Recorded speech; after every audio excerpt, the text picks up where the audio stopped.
Tem uma coisa silenciosa acontecendo, mesmo em meio a tanto barulho. As opiniões se multiplicam, as respostas são cada vez mais rápidas, os julgamentos instantâneos com base em fragmentos. Mas em que momento a gente para pensar? Não só reagir e repetir, mas para pensar de verdade. Eu tenho achado que o imediatismo das respostas, especialmente nas redes sociais, tem corroído uma das habilidades mais importantes da nossa vida: a elaboração e a construção do pensamento crítico. E por que essa seria uma das habilidades mais importantes? Porque ela é essencial para construir uma identidade que seja sua e não um emaranhado de coisas aleatórias costuradas pelos algoritmos. O pensamento crítico não é sobre vencer debates ou apontar erros, é sobre a construção de um olhar próprio sobre o mundo. E talvez isso esteja se perdendo. Hoje é fácil encontrar o que confirma o que a gente já acredita. Se treinar bem o algoritmo, ele faz isso por nós. Você gosta de uma ideia e em um segundo é inundado por 200 outras versões dela. Só que essa repetição faz com que nossos pensamentos acabem ficando presos num viés de disponibilidade, que é achar que no mundo só acontece aquilo que eu mais vejo. E aos poucos, pensar deixa de ser uma construção e vira uma sala de espelhos. A gente se vê nas ideias dos outros e chama isso de identidade. Mas e quando nos deparamos com algo que desafia esse status quo? O pensamento crítico se forma a partir da dúvida, da exposição ao que é estranho e da abertura ao que é diferente. Existe risco em mudar de ideia? Onde está esse risco? Existe ganho? Existe valor nisso também? Como eu posso me abrir para ouvir algo diferente e ainda assim não me anular no processo? Se permitir pensar profundamente pode ser desconfortável. Não porque seja difícil intelectualmente, se bem que às vezes também é, mas principalmente porque mexe com algumas estruturas emocionais, memórias, afetos, e ouvir algo que confronta o que acreditamos e que bagunça toda a lógica que nós já construímos é incômodo. Mas é justamente aí que o pensamento crítico começa a se desenvolver. Quando você entra em contato com uma ideia diferente da sua, e ao invés de rejeitar imediatamente, você escuta, dá espaço, lê, tenta entender de onde ela vem. Esse contato com ideias distintas é um solo fértil. Você não precisa concordar com tudo, mas se nós estivermos disponíveis a olhar com curiosidade, é uma oportunidade de crescimento. O pensamento crítico não é construído na repetição, mas no atrito. Quanto mais plural o repertório, mais nuances podem surgir. A partir daí, podem ocorrer perguntas interessantes. O que está por trás disso? De onde vem essa ideia? Que interesse está sendo atendido aqui? Quem se beneficia dessa narrativa? Esse tipo de pergunta tira a gente do modo resposta pronta e nos leva para o modo investigação. Talvez o que esteja desaparecendo é a disponibilidade subjetiva de parar para pensar com profundidade.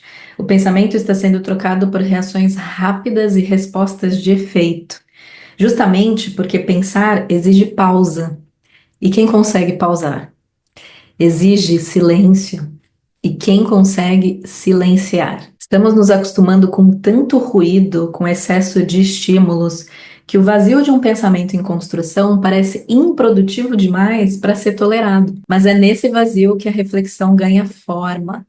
Não existe pensamento autêntico sem espaço interno, e esse espaço só existe quando tomamos cuidado para não sermos capturados o tempo todo pelo imediatismo. Pensar exige algumas resistências: a distração, a ansiedade por respostas, a vontade de se posicionar mesmo antes de compreender o que está sendo dito. Eu acho que luxo mesmo é ter tempo e silêncio para pensar com profundidade e coragem para sustentar esse processo. E é nesse silêncio que surge a chance de ouvir o outro de verdade. Porque quando a nossa mente não está mais ocupada e preocupada em se defender ou responder rápido, ela pode finalmente escutar. E se você chegou até aqui, eu vou abrir meu coração e te dizer que a coisa mais desafiadora para mim tem sido aceitar que o pensamento crítico se fortalece justamente quando eu me exponho ao que me tira do eixo. Quando eu ouço o que me incomoda, o que me contraria, o que me obriga a olhar por outra perspectiva, mesmo que eu não concorde com ela. E aqui eu quero deixar bem claro que eu não estou falando de nenhum tipo de preconceito ou discriminação. Isso não é ideia e muito menos opinião. Mas o fato é que eu começo a entender que quem pensa diferente de mim não está necessariamente contra mim. Algumas pessoas estão, mas nem sempre. Mas de verdade, não é fácil. Mesmo assim, tem algo muito enriquecedor. Não para começar a concordar com tudo, mas para aprender a escutar sem se perder. Escutar de verdade, sem se fechar logo de cara, sem rebater por impulso, sem levantar uma parede a cada frase. Porque a escuta é o primeiro passo da reflexão.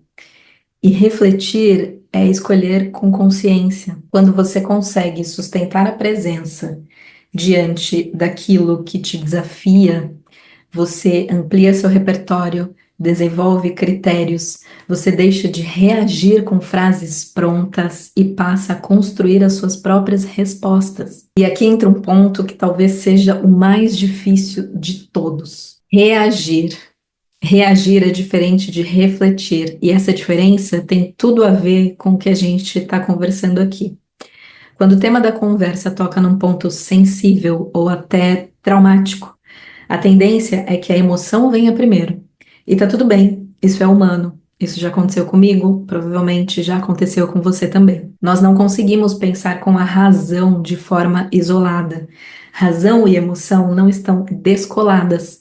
E a tendência é que a resposta emocional venha na frente e que só depois a gente consiga racionalizar o que aconteceu.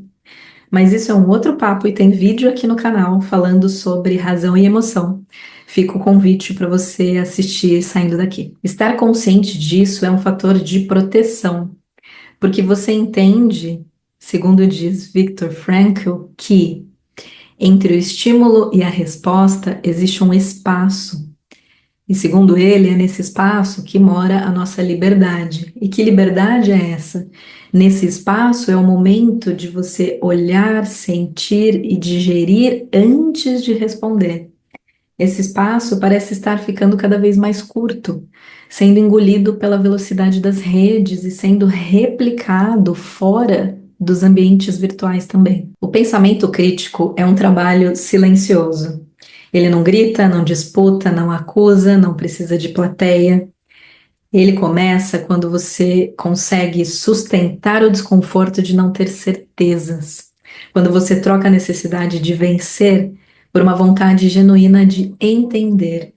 E isso não acontece de uma vez, é uma construção, uma prática de questionamento e de revisão.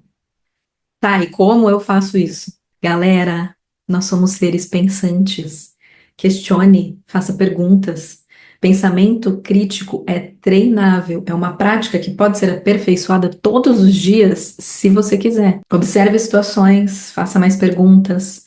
Por quê e se, como, quando, por qual motivo, quem. Você precisa ter curiosidade e compromisso em descobrir, entender, checar as informações e o óbvio. Leia. Eu ouso dizer que a leitura é o maior ampliador de vocabulário que existe. Um vocabulário estreito limita o pensamento crítico, diminui a capacidade de entender gradações e nuances. Quanto mais você adicionar palavras novas no seu repertório, maior será a sua capacidade em nomear sentimentos, entender sutilezas e ir mais longe com o pensamento. Você tem criado espaço dentro de você para que o pensamento não seja só uma reação, mas uma escolha verdadeira. Talvez pensar hoje seja o maior ato de liberdade. Eu vou pedir para você deixar o seu like e se inscrever no canal. Considere compartilhar esse vídeo com quem você acha que pode gostar dessa conversa e para a gente criar uma comunidade de pensantes bem legal por aqui. Nos vemos em breve. Até já!